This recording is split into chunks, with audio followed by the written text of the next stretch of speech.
morning guys! I-check natin kung yung kalapati nandito pa siya. Sinundo ata na siya ng nanay niya. Wala na siya guys. Sinundo na siya ng nanay niya. Kasi sabi ni Deepak, sunduin yan siya ng nanay niya. Wala niyan siya bukas. Wala na siya. Yan. Dito siya nilagay ni Deepak sa aming ano guys, solar. Sa baba ng solar. Hi. Wala na. Kasi ay hala, hindi siya sinundo ng nanay niya. Patay siya guys. Oh, hi. Hala, namatay siya guys. Patay ba ito guys? Kung natutulog lang siya. Ay hala, namatay nga siya. Oh my god. Kawawa naman ito. Oh my god guys, namatay siya. Ay. Hala, baka parang mainit pa siya. Oh. Ay, hala. Hindi palang nanay niya nagsundo sa kanya, guys. Iba palang nagsundo sa kanya, guys. Kawawa siya. We'll board it later. Board that one. You see the mother will pick her. Is boy or girl? You don't know? Ako guys, so, alam nyo ba guys, may sasabihin ako sa inyo, si Deepak, his guys, ex-girlfriend guys. Proud pa naman niya siya lagi magsabi sa akin, na you know that, you know? That is my ex-girlfriend, Proud siya guys na sabihin sa akin lagi na ganun. Tapos kahapon, nakita ko, yung kanyang I think mga siguro high school sila, ganun guys. Kasi sinabi niya yan sa akin noon. Teka lang, itra ko kayo. Ngayon nasa Amerika na yan. Tapos may 2 anak, lalaki at babae. So ngayon guys, kagabi ba? Kasi open naman yung Facebook ni Deepak dyan. Wala lang ba, inaano ko lang sa inyo. Siya, wala naman yan siya, ganun. Pero minsan alam nyo na, ang aga ko na naman, kulit ko na naman guys. Kasi kagabi, pag umupo ako dito, mag-edit ako, makikita, bubungad agad sa'yo yung, yung Facebook niya kasi open yan. Kahit saan man siya pupunta, kahit saan-saan, bubungad. Yung Facebook niya open lang yan. So, ayun, nakita ko, kilala ko kasi yan, kasi nga, sinabi niya yan sa akin. Tapos kagabi, yun lang yung conversation nila na first time na nag-comment siya doon sa post ni Deepak yun sa regarding sa dahon na pinakita ko sa inyo na ayun, nag-comment siya kasi parang nag-post si Deepak sa story. Aba, sabi ko, sabi ko ganun. Tapos tawa-tawa si Deepak. Tinignan ko itong profile ng babae, hindi ko nakita yung asawa niya na, kasi asawa na yan puro lang silang 2 ng anak, yung babae tsaka lalaki, tapos siya. Tapos yung cover photos niya siya, tapos yung picture siya, wala ka talaga makita. Kahit sa lahat ng mga photos, wala yung asawa. Ano lang sila lang talaga. Sabi ko, baka hiwalay na ito, kaya siya sa'yo nagme-message. Tapos sabi ko, ano na ito, American citizen na. Sabi ko sa kanya, tawa na si Deepak. Tapos, ewan ko parang, nag-uusap. Yun lang, tapos nag-reply si Deepak, ang reply hindi pa kababa, nag-explain siya sa dahon na yan, tapos andun pa yung pangalan ng God nila, ganyan. Sabi ko, ikaw sabi ko, kaming 2 ba, nagpuksuan. Sabi ko, kita mo, wala yung asawa niya sa mga pictures niya, siya lang baka naghahanap ito ng bagong asawa, sabi ko. Tawa ko talaga kay Deepak, kasi tinutukso ko lang siya ba. Wala lang guys, ni-share ko lang sa inyo kasi parang natatawa ako kagabi kasi tinutukso ko yan. Wala pala akong mic guys, so I hope naririnig nyo ako. Kahapon, nag-PM kami kay Dasrat Dai sa camera ko, this week daw. Hindi ko alam kung ano yung this week niya, this week or next week. This week daw itong week. Itong week, patapos na nga itong week. Hopefully, makuha natin. Mga Sunday siguro, tingnan natin, or basta, malalaman nyo na lang yun guys. So, ayun, at wala pang 8:30 dito, and maaga akong nagising, at saka, imbes na gusto ko pang matulog, nagising na ako para hindi na kami magpanik-panik ni Johan. At saka ayun guys, nagluto ako, nag-fried rice ako, nag-sunny side up ako, nag-breakfast si Johan at maaga rin siyang naligo. Kasi sabi ko para may time ka pa na ayun at hindi tayo magmadali.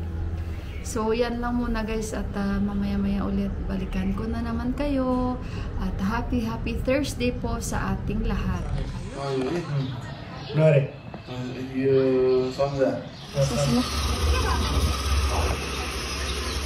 Alis na sila.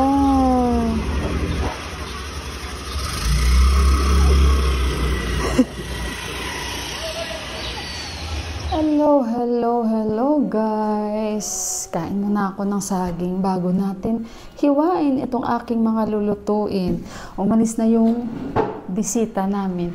Actually guys, napakahabang kwento yan. Yung kaibigan ni Deepak.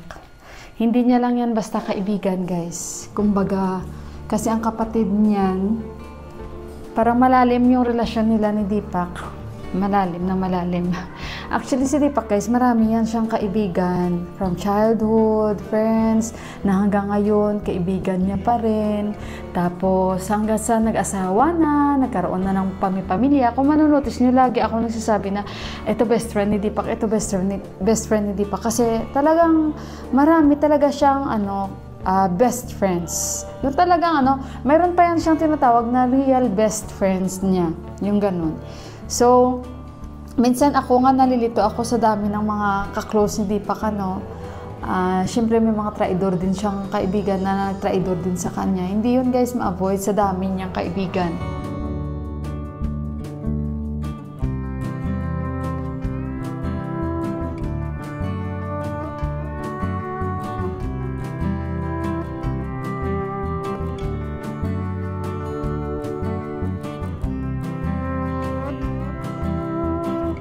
Andito ako sa baba. Yung naglilinis sa amin, nandoon lang siya. Sa itaas, siguro may bisita siya, kaya natakbo siya. At basta marami siya talagang kaibigan.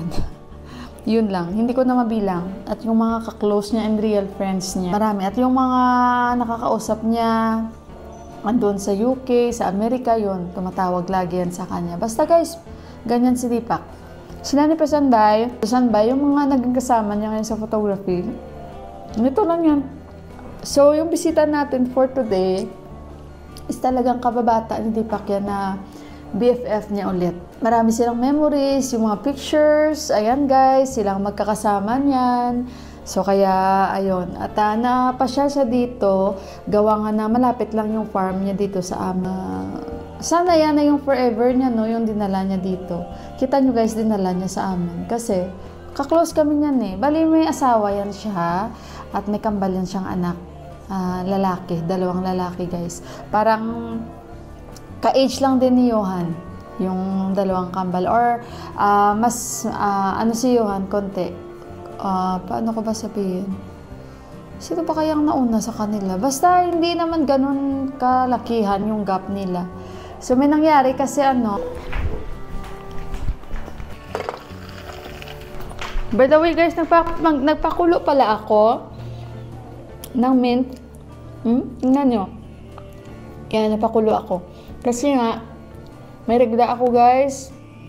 So, hindi ko alam kung maganda ito sa regla. Basta ayun, pag nakainom ako niyan, pakuluan ko lang. Nag-okay yung pakiramdam ko. So, kain muna ako nito. Nakain ako kanina ng saging pero gusto ko ulit kumain. I hope hindi lang marinig yung yung pinapatugtog ko. Nagsaing na ako. Ito yung lutuin ko, zucchini. Lutuin na natin bago masira. So, bali guys, simulan ko na. Nagulat kami ngayon na nag-doorbell siya dito. Usually naman, pumupunta naman yan si Anil dito sa amin, guys. Ngayon, ang nangyari, umalis yung asawa niya kasi pumunta ng UAE. That time, andun pa kami sa UAE, guys. Nakilala ko na yung asawa niya kasi nga, di ba, pabakasyon kami dito before. So, nakilala namin at pa kami, overnight pa kami noon. Mabait yung asawa niya. Basta mabait. And then, nung nandun pa kami sa UAE, pinuntahan pa namin ang asawa niya sa pinagtatrabahoan niya. So, bali yung yung asawa niya nag-work doon sa parang isang supermarket sa UAE. Baguhan na supermarket doon that time. Ayun na nga guys. Nung pinunta namin, okay pa sila that time. And bali yung kambal na anak nila, naiwan kay Anil. So siya nag-alaga. Okay pa sila nung una. May komunikasyon pa and all. Tapos, nagulat na lang kami nung recently, panay PM na itong si sa amin, ang lalaki. Nagulat na lang kami na wala na, hindi na daw nakikipag-communicate sa kanyang asawa niya. So kaya naghingi siya sa amin ng tulong kung pwede kontakin yung asawa niya. Nakiusap siya sa akin, baka daw may mga friends ako sa UAE or yun, manawagan ako sa Facebook. At hindi na talaga nagparamdam kahit sa mga anak nila. Alam nyo guys, kahit hindi yan marunong masyado mag-English, nagtatry talaga siya ba nakipag-usap sa akin that time. And yung mga bata, iniwanan niya maliit pa lang. Ngayon, mga binata na guys. At sinabihan ako nitong lalaki na nakaramdam ng galit daw yung mga anak sa nanay. So, hindi rin natin masisisi. Noong una, nagpapadala-padala pa daw ng mga gamit. Sabi nga ng lalaki, kahit hindi na siya magpadala sa amin ng pera, maging okay lang kami para sa mga bata. Sabi nung kaibigan ni Deepak. Tapos, medyo matagal din guys. Napakatagal. As in, wala talaga. Hindi nga daw nila alam kung nauwi. Kasi ang pamilya daw, hindi rin naman daw nakikipag-communicate na sa kanya, sa kaibigan ni Deepak. Kaya, ayun. Tapos parang alam niyo yun, para siya naging hopeless na bakit ganyan nangyari sa buhay niya. Pumupunta siya dito, lasing, ganito, ganyan. Ay, nasabi niya sa akin na, I want to talk to my wife. Ganun talaga siya guys. Tapos sinasamahan lang siya. May kasama siya pumupunta dito. Tapos ayun, yung para bang siya din mismo ba parang siguro later on nakarealize na malaking tulong talaga na yung ating pamilya sa ganyang problema na harapin natin. Katulad sa kanila, mahirap yung gano'n na pre-love marriage yan sila. Kahit paano, bilib din ako sa pamilya niyan.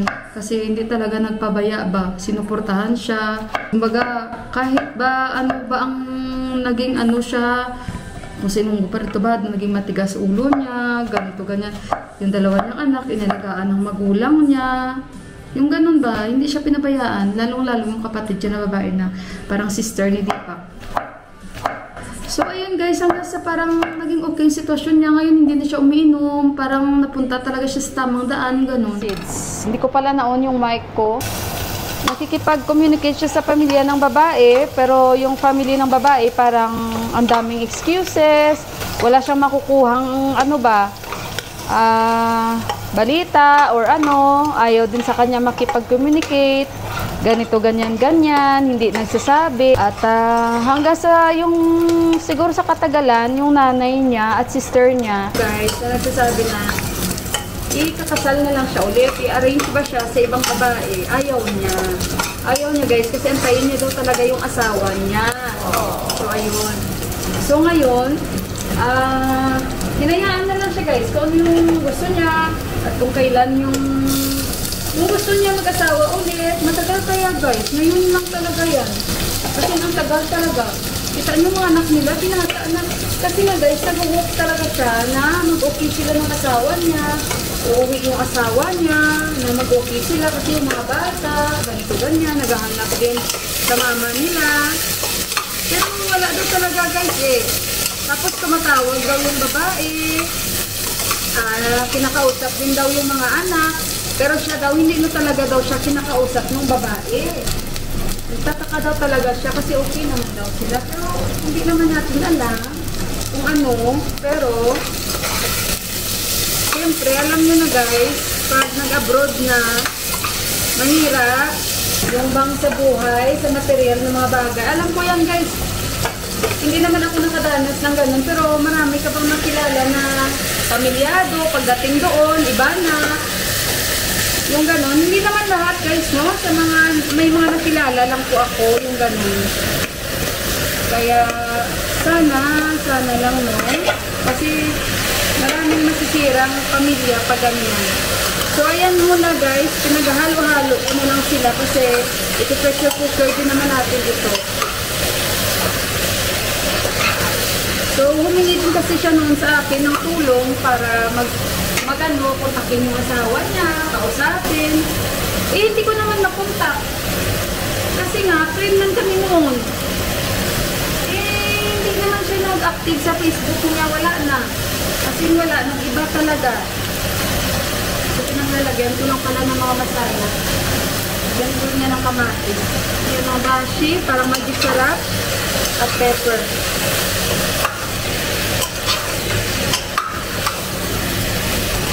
Okay guys, so ayun.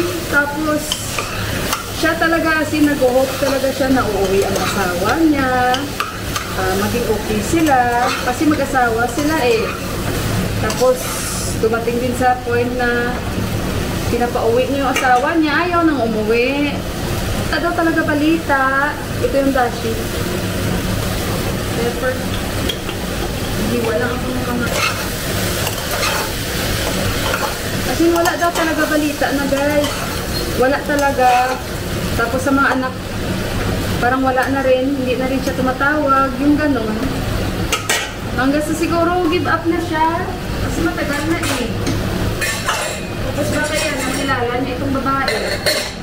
Sana wag tayong magpatalo sa mga influensya sa buhay abroad ba. Kapag tayo ay mayroon ng pamilya, dahil tiyak masisira talaga ang pamilya. Ganun ba? Nasabi ko baka may ano na yun. Kasi matagal na eh. Bakit pati mga anak ayaw na kausapin. Parang kakaiba. Binata na mga anak. Parang si Johan na. Pilip ako guys sa pamilya ni ang lalaki dahil hindi talaga siya pinabayaan. Kasi may kaya yan eh. Tapos yung magulang niya, inalagaan yung mga anak niya, yung kapatid niyang babae. Buong pamilya parang sinuportahan talaga siya. Alam nyo, napakasimple lang itong luto ko, pinaghalo-halo ko lang ito.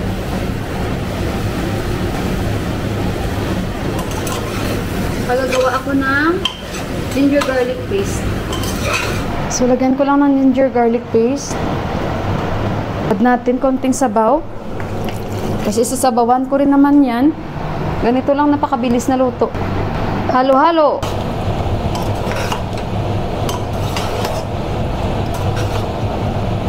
Ang rice ko paluto na rin.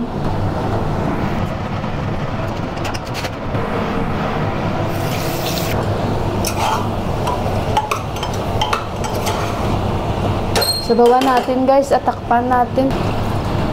Okay na yan. At pakuluan natin. Ayan ang natin. Okay guys, so yung ating curry, ayan na siya. Tingnan natin. Ayan, I think luto na ito. Pinatay ko na yung apoy kasi. Ayan siya guys. Luto na. Okay guys, so luto na yung aking gulay. Ayan na siya oh. Ayan. Mix-mix na yan. Nepali style. Durog. Ganyan talaga guys ang lutuan dito. So huwag na kayong magtaka. Kain tayo guys. Ayan. Okay guys, ito yung snacks namin ni Deepak. Tingnan yung ginawa ko. Nag-fried chicken ako. Tapos tinapay, cucumber, and mula, yung labanos, and yung chicharon. Ito naman yung aming drinks. Tingnan yung ginawa ko. Nilagyan ko siya mint, lemon. Ayan, so di pa kain. Tapos ito yung binili ko, try natin. Tara, tikman ko na ito isang beses. Para siyang Sprite. Nimbu pani. Lemonza. Ayan, so, let's eat guys. Hello guys.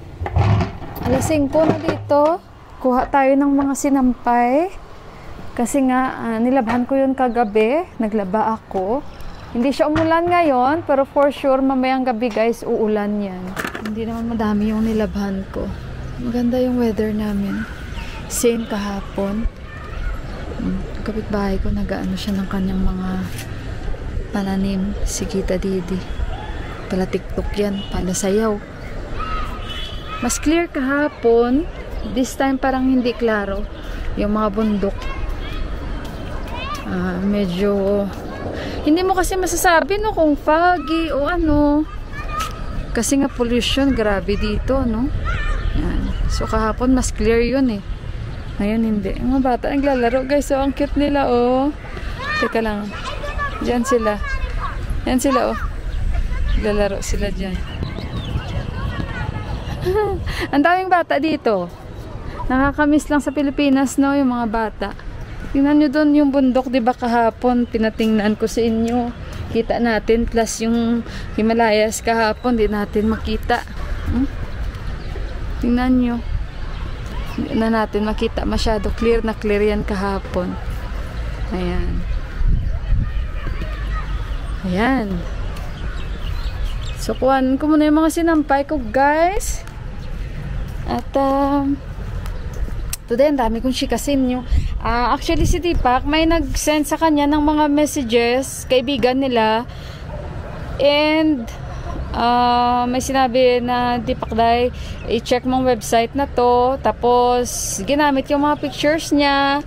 And, pinaglalagay sa kalendaryo nila. Co-op, I think yun. And nakatanggap din I think si Dasrat dahil sa shop niya yung kalendaryo na yon kasi sinabi sa akin ni Deepak. And right away tumawag si Deepak sa parang co-op na yon, in-inform niya na yung mga ginamit yung mga pictures is pictures ko. So pwede kayong magka-fine yan kasi 'di ba copyright at saka bawal yan dito guys sa Nepal na gagamit ka ng mga pictures na walang paintulot sa nagmamay-ari. Okay lang yung kumbaga na nagpaalam.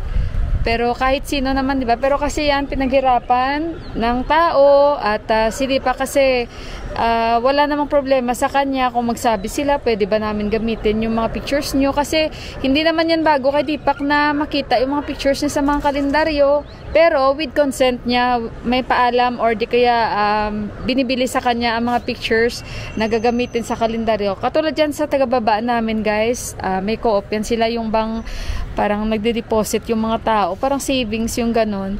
So, pinagamit yan ni Deepak sa kanila si Deepak din mismo that time nag-offer, gamitin nyo yung pictures ko kung gusto nyo sa kalendar nyo. Kasi syempre, kaklose man namin dyan, taga-baba sila ni Bay, so walang problema. Pero ito, hindi ko alam kung basta tumawag si Deepak kanina, nagpakilala siya. And ayun, sabi ni Deepak, may mga watermark yung mga pictures ko, kung makikita nyo, may pangalan ko, ganito ganyan, pero hindi kayo nagpaalam sa akin, pinaglalagay nyo lang sa mga kalendaryo nyo. So I think may right din ako na singilin kayo, sabi ni Deepak. Tapos sinabi nila kay Deepak na tatawagan daw nila si Deepak at sabi ni Deepak dapat magbayad sila kasi hindi yun maganda yung ginawa nila na basta na lang nila ay kinuha yung mga pictures ko at pinag-distribute ba nila sa mga kumbaga siguro yung mga nag-aano sa kanila, nagpupundo ng mga pera kasi 'di ba gano'n naman usually yung may mga business nagsusupply sila kalendaryo. I-update ko na lang kayo bukas guys kung ano yung update doon at malaman na lang natin. And see yun, maya-maya pa naman darating and may ako sa kanya, may pagkain ako para sa kanya pang snacks. So ayun guys, tanggalin muna natin to kasi baka mamaya imalita naman tayo, mahirap.